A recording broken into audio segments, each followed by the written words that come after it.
जय हिंद साथियों, दक्ष क्लास में आपका एक बार फिर से स्वागत है।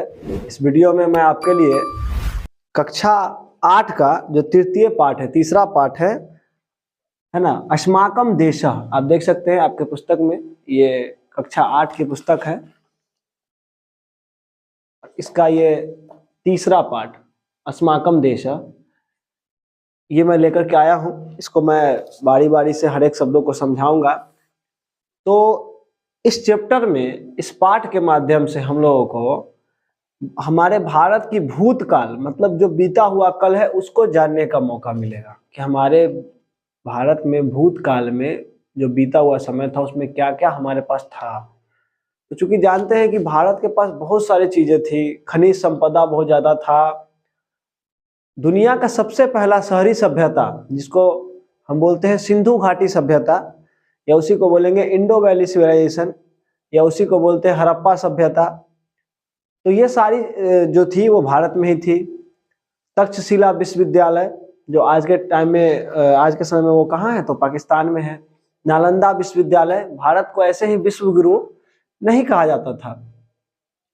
तो उन सारी चीजों को हम लोग पढ़ेंगे, समझेंगे कि भारत के पास क्या क्या था इस पाठ के माध्यम से। इस पाठ में हर एक चीजें दी गई है और मैं बारीकी से हर एक चीजों को मैं आपको समझाऊंगा।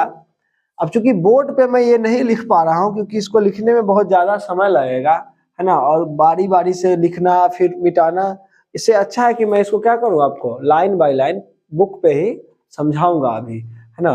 तो हम लोग चलते हैं बुक की तरफ। तो चलिए अब हम लोग बुक में देखते हैं कि हर एक जो भी संस्कृत दिया गया है उसका हर एक संस्कृत के शब्दों को हम लोग समझेंगे, है ना, उसका हिंदी करेंगे ताकि आने वाला जो प्रश्न है उसमें हमें कठिनाई का सामना न करना पड़े। तो सबसे पहले यहाँ जो एक श्लोक दिया गया है उसको पढ़ते हैं। उत्तरम यत समुद्रस्य हिमाद्रश्चैव दक्षिणम वर्षम तद भारतम प्राहु भारती यत्र संतति, है ना। तो इसको समझिए, कह रहा है उत्तर में जिसके हिमालय है, च माने और, च एव मतलब और, एव दक्षिण में जिसके समुद्र है, मतलब भारत के उत्तर में क्या है, हिमालय है, और दक्षिण में समुद्र है।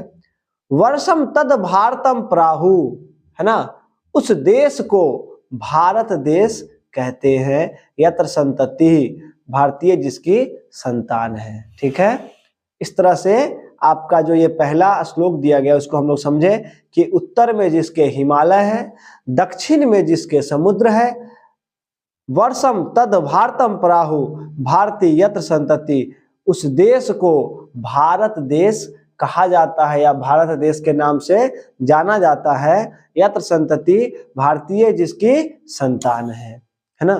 तो इस तरह से आपका ये कंप्लीट हो गया। अब हम लोग चलते हैं आगे, जो भारत की विशेषता बताई गई है प्राचीन काल में उसको समझने की कोशिश करते हैं। अस्माकं देशः भारतवर्षम इति कथ्यते, मतलब अस्माकं मतलब हमारा, देशः मतलब देश, भारतवर्षम इति कथ्यते मतलब हमारे देश को भारतवर्ष कहा जाता है। ठीक है। प्राचीन कालात अस्य देशस्य प्राकृतिकी समृद्धि, साहित्यिकम योगदानम, सांस्कृतिम वैभवम च आश्चर्यकरम बभुआ। प्राचीन काल से इसका प्राकृतिक समृद्धि जो है, मतलब जो हमारे पास खनिज संपदा थी वो बहुत ज्यादा थी। साहित्यिक योगदान, साहित्य में बहुत ज्यादा योगदान था, है ना। एक से एक ऋषि मुनि हुए जो साहित्य में योगदान दिए, है ना।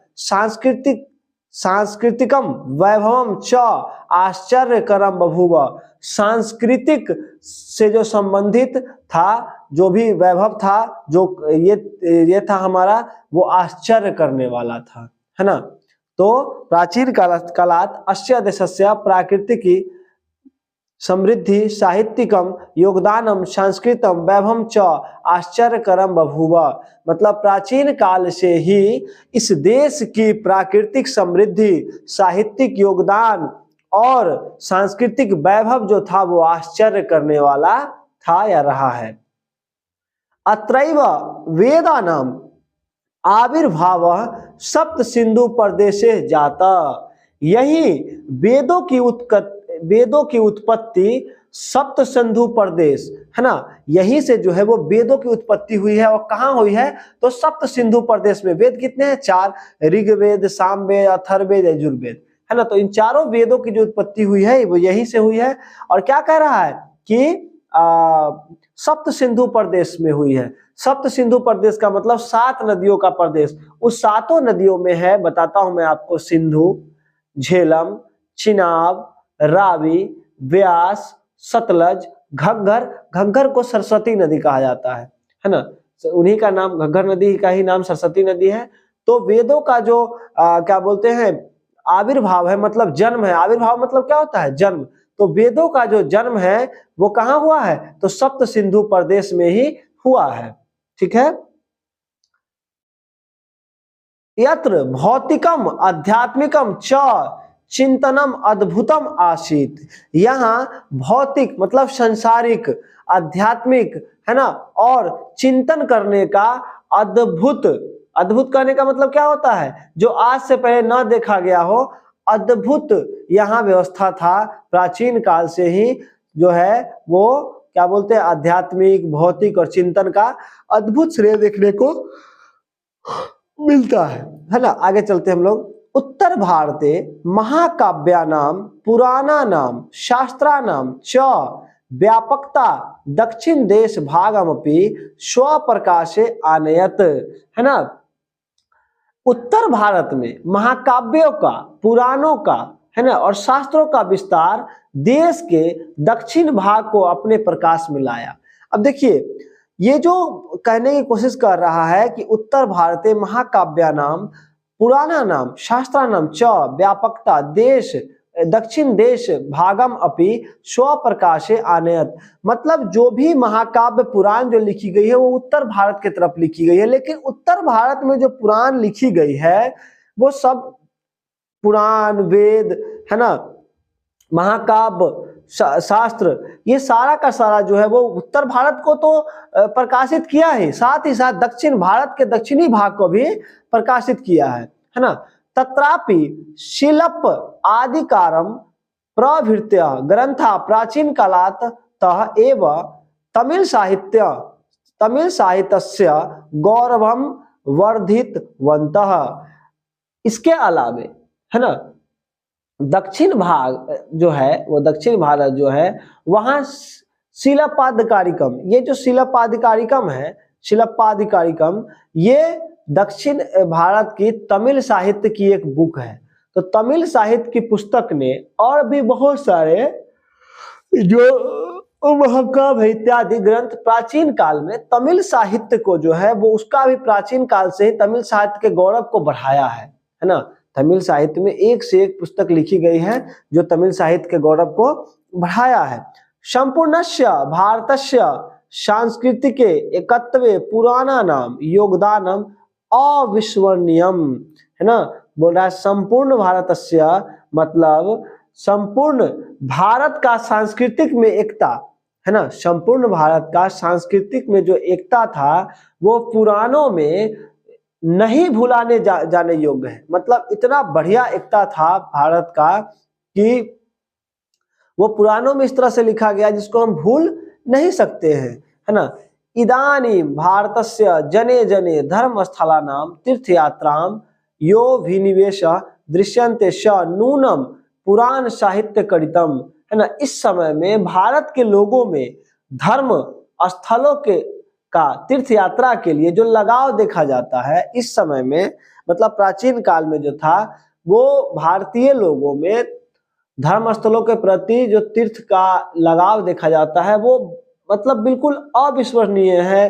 अविस्मरणीय मतलब भूलने योग्य नहीं है। आज के समय में भी लोग तीर्थ पे जाते हैं। अभी महाकुंभ लगा हुआ है तो करोड़ों, 40-45 करोड़ अभी तक लोग स्नान कर चुके हैं। भारत ही नहीं, भारत से बाहर विदेशों से भी, दुनिया के अलग अलग देशों से लोग आ रहे हैं इस महाकुंभ में अमृत स्नान के लिए।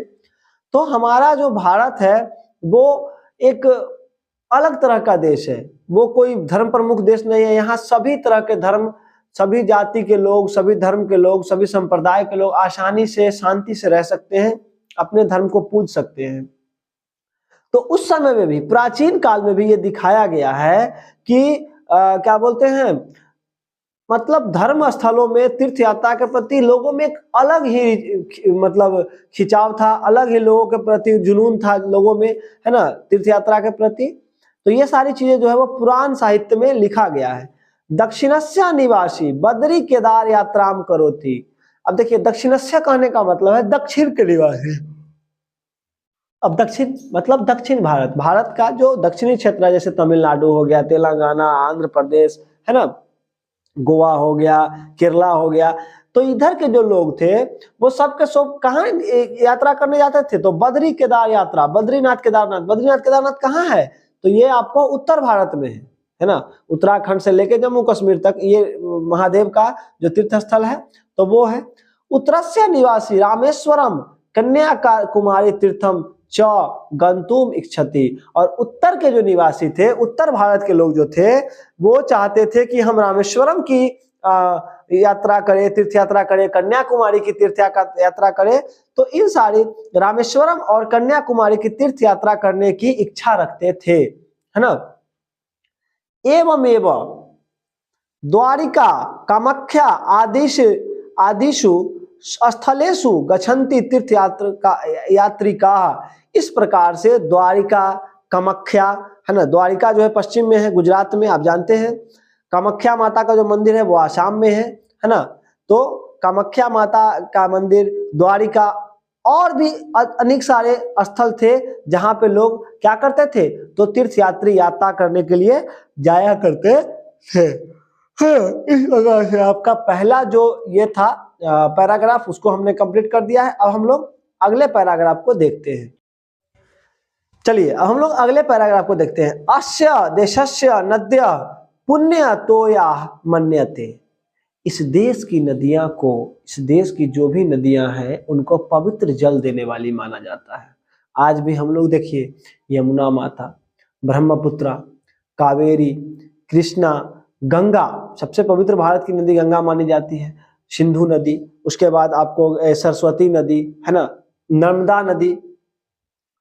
तो इन सभी नदियों को जो है हम लोग क्या मानते हैं? तो पवित्र जल देने वाला मानते हैं। देखिए, भारत की संस्कृति में हर उन चीजों को पूजा जाता है जिनसे हम जीते हैं, जिनके मतलब क्या बोले कि जिनके एहसान के तले हम लोग जी रहे हैं। अगर ये नदियां ना हो तो हमारे पास पीने का पानी नहीं आएगा, सिंचाई नहीं होगा, है ना, बहुत सारी चीजें हैं। तो जो भी चीजें भारत में, यही सिखाया जाता है हम लोग को, यही चीज सिखाया जाता है कि भारत में जो भी चीज जिससे हम जीते हैं उनकी पूजा की जाए, है ना। तो चलिए, तो इस देश की नदियों को पुण्य तोया मन्यते। इस देश की नदियों को पुण्य मतलब पवित्र माना जाता है। पर्वता पवित्रा कथ्यन्ते। पर्वत को पवित्र कहा जाता है। हम लोग हिमालय की भी पूजा करते हैं, है ना। वृक्षा पूज्यन्ते, वृक्ष की पूजा करते हैं। जो ये वृक्ष है, आपको पीपल हो गया, बरगद हो गया, बहुत सारे वृक्ष है जिनकी हम लोग क्या करते हैं? पूजा करते हैं। अब देखिए, आध्यात्मिक कारण जो है वो तो है, लेकिन उसके साथ साथ भी आप साइंटिफिक भी ये चीज समझिए कि सबसे ज्यादा ऑक्सीजन जो है वो सबसे ज्यादा मात्रा में हमें पीपल से ही मिलता है और नीम से मिलता है, इसलिए हम उसकी पूजा करते हैं। ये साइंटिफिक बातें हैं। और अध्यात्म में बहुत सारी चीजें हैं जिसको भी हम लोग समझेंगे। चलिए, हम लोग आगे बढ़ते हैं। हम लोग प्रकृति प्रति भारतीय नाम आश्चर्यकरम आकर्षणम आसीत। प्रकृति के प्रति जो आकर्षण है भारतीयों में, भारत के लोगों में प्रकृति के प्रति जो आकर्षण है वो आश्चर्य करने वाला है। अब आप सोचिए कि दुनिया का कोई ऐसा देश नहीं जो पर्वत को पूजता हो। हम लोग पर्वत को पूजते हैं, तो कभी ना कहीं पे लोग आश्चर्यचकित भी होते हैं कि हाँ, पर्वत को पूजते हैं आप, नदियों को पूजते हैं आप क्या बोलते हैं उसको, हिमालय को पूजते हैं, आप वृक्ष की पूजा करते हैं। तो कहीं ना कहीं उनको लगता है कि अरे ये क्या हो रहा है, तो ये आश्चर्य भी करते हैं लोग। तो भारत, लेकिन भारतीयों में, भारत के लोगों में ये खासियत है, ये उनकी गुण है कि वो हर उस चीजों की पूजा करते हैं जिससे वे जीते हैं, है ना, जिनकी सहायता से वे जीते हैं। तो भारत में जो आकर्षण है, क्या बोलते हैं, आकर्षण था उस समय में भी, वो आश्चर्य करने वाला था। प्रकृति के प्रति जो प्रेम था, हमारा खिंचाव था, वो आश्चर्य करने वाला था। पूजनीयत्वात् प्रकृते प्रदूषणम पापम मन्यते अस्मा। देखिए, यहाँ पे क्या था कि प्रकृति की चूंकि पूजा होती थी इसलिए उसका प्रदूषण जो था वो पाप माना जाता था। अब आप जिस चीज की पूजा करते हैं आप उसकी कभी भी उसके प्रति गलत नहीं करेंगे, है ना। जैसे सनातन धर्म में गौ की पूजा की जाती है, गाय की पूजा की जाती है, तो उसका कभी भी वध नहीं किया जा सकता है ना। इसी तरह से इसमें भारत में जो था वो प्रकृति की पूजा की जाती थी, आज भी की जाती है, तो उसके प्रति क्या माना जाता था, प्रदूषण करना पाप माना जाता था। अतएव पर्यावरणस्य का अपि समस्या अत्र न आसीत्। इस प्रकार अब जब हम प्रदूषण करेंगे ही नहीं तो पर्यावरण में कोई समस्या आएगी नहीं आएगी। तो यहाँ पे इस कारण से कोई भी प्राकृतिक में पर्यावरण में कोई भी समस्या नहीं थी प्रदूषण की, क्योंकि लोग प्रदूषण करते ही नहीं थे। अब देखिए दूसरा पैराग्राफ हो गया। तीसरा, अस्मिन् देशे विज्ञानस्य अपि महती प्रतिष्ठा आसीत्। इस देश में विज्ञान की भी बड़ी सम्मान थी, बड़ी प्रतिष्ठा थी, है ना। वास्तु शिल्पिनः विशालानि मंदिरानि निर्मान्ति अस्म, है ना। वास्तुशिल्प के जो कलाकार थे, वास्तुकार थे, जो शिल्पकार थे, वो विशाल मंदिरों का निर्माण किया करते थे, है ना। अस्मिन् देशे विज्ञानस्य अपि महती प्रतिष्ठा आसीत्, मतलब इस देश में विज्ञान की भी बहुत ज्यादा सम्मान थी, बहुत ज्यादा प्रतिष्ठा थी, है ना। वास्तुशिल्पिनः विशालानि मंदिरानि निर्मान्ति अस्म। वास्तुकार शिल्पकार जो थे वो विशाल विशाल बड़े बड़े मंदिरों की जो है वो निर्माण किया करते थे। भवनानि भव्यानि क्रियन्ते अस्म। मकान जो बनाए जाते थे वो भव्य और आकर्षक बनाए जाते थे, है ना। भव्य और आकर्षक बनाए जाते थे, बड़े आकर्षक बनाए जाते थे। आकाश पिंडानी ज्योतिर्विधि अधीयन्ते अस्म, है ना। यहाँ जो था वो आकाश पिंडों का ज्योतिषियों के द्वारा अध्ययन किया जाता था। जो आज हम लोग 8 ग्रह पढ़ रहे हैं, नक्षत्र पढ़ रहे हैं, इसकी पढ़ाई जो थी, ये जो नॉलेज है, इसकी शिक्षा जो थी, पुरान काल से ही भारत में प्रचलित थी। यहाँ के जो ऋषि मुनि थे वो बैठे बैठे यहाँ से और पूरे आकाश पिंड को पढ़ लिया करते थे, उसको समझ लिया करते थे, है ना। अत्र चिकित्सा शास्त्रम अपि प्रगतिशीलम। यहाँ चिकित्सा शास्त्र भी लगातार आगे बढ़ने वाला था, लगातार आगे बढ़ रहा था। ऐसा नहीं था कि भारत में सिर्फ आध्यात्मिक, है ना, या चिंतन करने की या भौतिक की, हर एक चीज, दुनिया की जो भी चीज जो एक आम इंसान को जीने के लिए चाहिए, जो क्या बोलते हैं उसको, जरूरत की चीजें थी, मूलभूत जो चीजें थी, उन चीजों के लिए भारत जो है वो हर एक चीज यहाँ भारत के पास उपलब्ध था। चिकित्सा शास्त्र, अध्यात्म, भौतिक शास्त्र, सांस्कृतिक, साहित्य, है ना, उसके बाद प्रकृति संपदा, हर एक चीज भारत के पास थी। तो यहाँ चिकित्सा शास्त्र भी जो थी वो लगातार आगे बढ़ रही थी। गणित शास्त्रे शून्यस्य कल्पना भारतेन कृत्वा। गणित शास्त्र में शून्य की कल्पना जो है वो भारत के द्वारा किया गया है। तभी तो गाना है कि जब जीरो दिया मेरे भारत ने तब दुनिया को गिनती सिखलाई, है ना। तो इस तरह से हम समझते हैं कि भारत के द्वारा ही जो ये शून्य दी गई है, इस शून्य के जो कल्पना की गई है वो भारत के द्वारा की गई है। आप समझिए कि एक शून्य की क्या वैल्यू होती है कि अगर अंक के बाएं भाग में लगाए तो उसकी कोई वैल्यू नहीं है, लेकिन जैसे ही दाएं भाग में हम लगा देते हैं उसकी जो वैल्यू है वो 10 गुना बढ़ जाता है। आप समझिए चीजों को, कितनी बड़ी बात है कि आप किसी भी अंक के बगल में अगर उसको 10 दाहिने से लगा देते हैं तो उसमें क्या हो जाता है, 10 गुना उसका वैल्यू जो है, मान जो है वो बढ़ जाता है।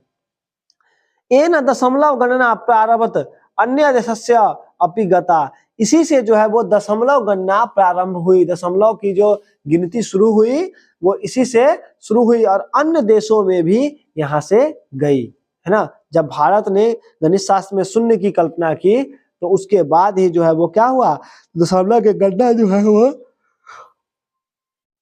प्रारंभ हुआ और देश के अन्य भागों में भी ये गया। मतलब अन्य देशों में, देश के अन्य भागों में तो गया ही गया, उसके साथ अन्य देश में भी, विदेशों में भी गया। भारतस्य प्राचीन गौरवम मध्यकाले किंचित तिरोहितम पराधीनतया किंतु संप्रति शिक्षिता संता जना आधुनिके विज्ञाने अपि प्रतिभाम दर्शयन्ति।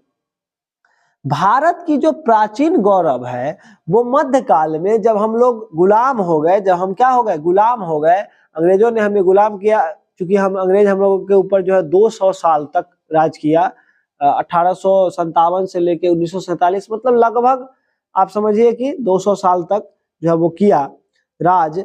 तो 200 सालों में हमारी जो गौरव थी वो कहीं ना कहीं थोड़ा थोड़ा बहुत जो है वो लुप्त हुई, गायब हुई। क्यों? क्योंकि हम पराधीन थे, हम किसी के अधीन थे, गुलाम थे हम लोग। लेकिन इस समय शिक्षित लोग आज के समय विज्ञान में भी जो है वो क्या कर रहे हैं, तो अपनी प्रतिभा को दिखा रहे हैं, है ना, दिखाते हैं। जैसे सीवी रमन, जगदीश चंद्र बसु, मेघनाथ साहा, होमी जहांगीर भाभा, है ना, विक्रम साराभाई प्रभृत्य। सीवी रमन, जगदीश चंद्र बसु, मेघनाथ साहा, होमी जहांगीर भाभा, विक्रम साराभाई और भी बहुत सारे इत्यादि लोग जो थे। अभी देखिए हम लोग पीछे देखते हैं। वैज्ञानिका आधुनिक भारतस्य गौरव वर्धका। जो जितना भी मैं नाम लिया हूं अभी, सीवी रमन, जगदीश चंद्र बसु, मेघनाथ साहा, होमी जहांगीर भाभा, विक्रम साराभाई, ये सभी जो भी वैज्ञानिक हुए वो भारत की क्या किए, तो आधुनिक समय में, आज के समय में भारत की गौरव को क्या किए, वो बढ़ाए, है ना, भारत की गौरव को बढ़ाए, भारत के महत्व को बढ़ाए। एवं महात्मा गांधी सदृश कर्मवीर, रविंद्रनाथ ठाकुर सदृश साहित्यकार, अरविंद सदृश दार्शनिक, राधा कृष्णन सदृश शिक्षक, राजेंद्र प्रसाद सदृश स्थित प्रज्ञा इत्यादि वर्तमान भारतस्य गौरव रूपा नेत्राः सन्ति। अब देखिए, समझिए चीजों को, कहने की कोशिश क्या कर रहा है